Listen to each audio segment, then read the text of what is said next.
Assalamualaikum warahmatullahi wabarakatuh. Alhamdulillahirrahmanirrahim. Sahabat yang makan Allah, ada banyak pertanyaan mengenai satu istilah yang masyhur di kalangan ahli zikir, yaitu latifah. Latifah secara bahasa berarti sesuatu yang halus, diambil dari salah satu nama Allah, Asmaul Husna, Al-Latif, sebagaimana disebutkan dalam beberapa ayat, terutama surat Al-Mulk. Lalu, apa yang disebut latifah dalam tradisi ahli zikir, terutama ulama-ulama yang berhaluan Thariqah Naqsyabandiyah, Qadiriyah, Syatariyah, dan beberapa ulama-ulama lainnya. Mereka ketika menyebut istilah latifah, itu adalah salah satu unsur yang halus dalam nafsiyah manusia yang mempunyai potensi kebaikan dan keburukan.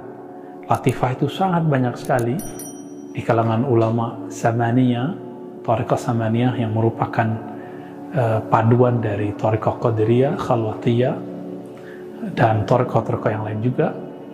Itu menyebutkan beberapa banyak titik-titik halus dalam nafsiyah jiwa manusia. Kita berbicara pada titik nafsiyah, karena manusia ada sisi zahir, ada batin. Sisi zahir manusia kita sebut nafsiyah dan akal. Sisi batin manusia disebut dengan qalbu dan ruh. Nah, latifah ini dia berurusan dengan nafsiyah. Kenapa? Jika berhubungan langsung dengan ruh, pasti semuanya bersifat baik. Karena ruh adalah tiupan langsung dari Allah Subhanahu wa Ta'ala. Namun apabila berkaitan dengan nafsiyah, berarti berkaitan dengan sisi manusiawi manusia, yang di dalam diri manusia ada sisi yang baik, fa'alhamaha fujuraha wa taqwaha. Allah menaruh beberapa potensi di dalam diri nafsiyah manusia, baik fujur ataupun takwa, untuk yang negatif ataupun positif, untuk hal yang buruk ataupun yang baik. Sahabat-sahabat yang melekat Allah, lalu apa yang dimaksud latifah dalam tradisi ahli-ahli zikir ini? Latifah ini yaitu seseorang yang berzikir tidak hanya dengan lisannya, tapi mengajak sisi dari nafsiyahnya yang mungkin mempunyai karakter buruk, lalu diajak untuk berzikir menyebut nama Allah Subhanahu wa Ta'ala. Nah, latifah ini biasanya dibagi menjadi 7. Ada latifah qalbiyah, latifah qalbu. Latifah qalbu ini berhubungan dengan fisik, yaitu jantung, dan berhubungan kepada sisi batin manusia, yaitu qalbu. Di sana ada karakter keikhlasan, ada karakter kemurnian tauhid, tapi juga ada syirik, riya, sum'ah, suka pamer, dan lain sebagainya. Dan itu biasanya dilatihkan zikirnya sebanyak jumlah tertentu. Dan jumlah zikir itu, sahabat yang melakukan Allah, itu hanya sebatas latihan. Itu bukanlah batasan, itu bukan juga kewajiban, hanya sekedar latihan.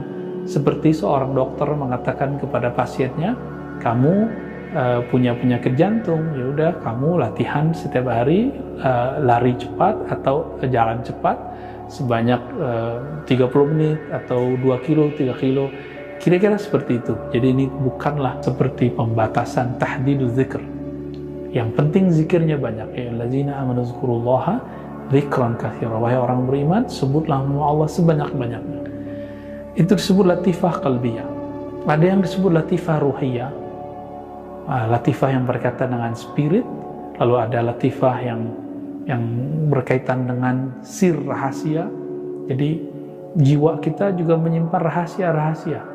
Inilah yang disebutkan dalam surat Taha ayat 7, ya. Sesungguhnya Allah ya'lamus sirra wal akhfa, ya. Sesungguhnya Allah Ta'ala mengetahui sir dan akhfa, sesuatu yang rahasia dalam diri manusia dan sesuatu yang sangat tersembunyi. Nah, istilah-istilah akhfa, khafi, semuanya diambil dari istilah mustalahat al-Qur'aniyah. Nah, maka nanti ada namanya istilah khafi, ada akhfa, ada istilah latifah fikriyah atau nafsun natiqah yang berkaitan dengan akal, orang-orang yang suka panjang angan-angan, biasanya oleh ahli zikir itu ada tekniknya untuk memangkas supaya angan-angannya bisa dikendalikan. Jadi ini mirip-mirip seperti psikolog, bedanya psikolog melakukan treatment secara zahir, sedangkan ahli qalbu melakukan treatmentnya ke dalam nafsiyah langsung. Jadi memberikan tips-tipsnya langsung, dan itu bisa dipraktekkan di mana saja oleh seorang murid yang kita sebut salik. Nah, dan porsi-porsi ini teman-teman yang Allah, ini hanyalah ijtihad para ulama. Kalau tidak sepakat, kita boleh tidak mengikutinya. Tapi jika ingin merasakannya, silakan mencobanya. Sampai kemudian terakhir adalah latifah al-kull atau latifah al-badaniyah, boleh juga disebut dengan latifah kulli jasad.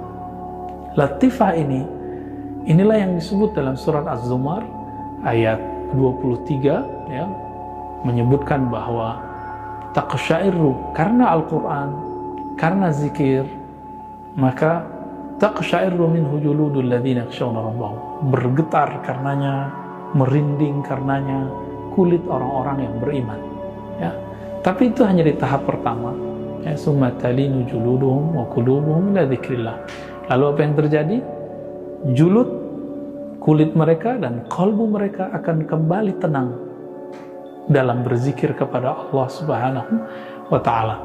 Maka sahabat-sahabat yang dimuliakan Allah, latifah adalah salah satu istilah yang digunakan oleh ahli kalbu dalam mengendalikan nafs, supaya nafs yang tadinya mempunyai dua karakter baik dan buruk lebih dominasi dan dikuasai oleh karakter kebaikan, karakter positif. Karakter ini menjadi energi, dan energi ini akan menjadi bagus dan menjadi hebat ketika dimasukkan nama Allah Subhanahu wa ta'ala. Biasanya ulama kita membacakan pada setiap latifah itu nama Ismul Jalalah atau Al-Ismul A'zam, yaitu nama Allah, Allah, Allah, ya. Ada juga yang berzikir dengan hu, tapi lebih banyak dengan Ismul Jalalah. Berdasarkan itu semua, teman-teman yang dimuliakan Allah, kita kemudian dapat melihat bahwa zikir latifah atau lataif jamaknya memang sangat berefek kepada pengendalian atau penyucian jiwa. Jadi jika ada istilah qad aflaha man zakkaha, sungguh beruntung yang mentazkiyah jiwa, dan proses tazkiyah paling cepat adalah zikrullah. Nah, inilah yang dikatakan dalam satu athar, satu riwayat, bahwa likulli syai'in siqala, riwayat Imam Baihaqi, wa siqalatul qalbi zikrullah. Setiap sesuatu ada pembersihnya, dan pembersih kalbu adalah zikrullah. Nah, inilah yang kemudian menjadi dasar untuk tazkiyah nafsiyah. Jadi tazkiyah nafsiyah, teman-teman yang dimuliakan Allah, tidak diperoleh cukup dengan ceramah, kajian, baca buku. Dia harus ada proses yang disebut riyadhah pada tahapan zikir latifah. Biasanya ulama-ulama Naqsyabandiyah, Qadiriyah, Samaniyah memberikan zikir latifah ini di kurikulum kedua atau ketiga setelah si murid mendapatkan talqin zikir. Siapa yang ingin merasakan nafsiyahnya terkendalikan, mendapatkan cahaya asma Allah, silakan ambil dari ahlinya. Semoga Allah memasukkan nurnya dalam diri kita. Wassalamualaikum warahmatullahi wabarakatuh.